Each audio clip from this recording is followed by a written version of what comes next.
নির্বাচন কমিশন ও নির্বাচন ব্যবস্থাকে বিএনপি বিতর্কিত করতে চায় বলে মন্তব্য করেছেন তথ্যমন্ত্রী হাসান মাহমুদ। জাতীয় প্রেস ক্লাবে দুপুরে ঢাকা সাব এডিটর কাউন্সিলের অভিষেক অনুষ্ঠানে তিনি এ মন্তব্য করেন। তথ্যমন্ত্রী বলেন, নির্বাচন ভীতির কারণেই বিএনপি জনবিচ্ছিন্ন দলে পরিণত হয়েছে। স্থানীয় সরকার সহ সব নির্বাচনে বিএনপিকে অংশ নেওয়ার আহ্বান জানান তিনি। এ সময় ব্যালট বাক্স নিয়ে সিইসির বক্তব্য প্রসঙ্গে তথ্যমন্ত্রী বলেন, সিইসির বক্তব্য বিকৃত করা হচ্ছে। নির্বাচনে ইভিএম ব্যবহার হলে কোনো অভিযোগ থাকবে না প্রসঙ্গে সিইসি ওই কথা বলেন বলেও দাবি করেন হাসান মাহমুদ।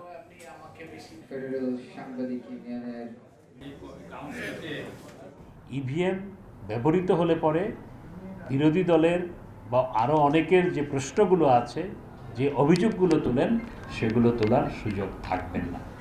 এই কথাটিকে টেনে তারা নির্বাচন কমিশনকে বিতর্কিত করার চেষ্টা করছেন।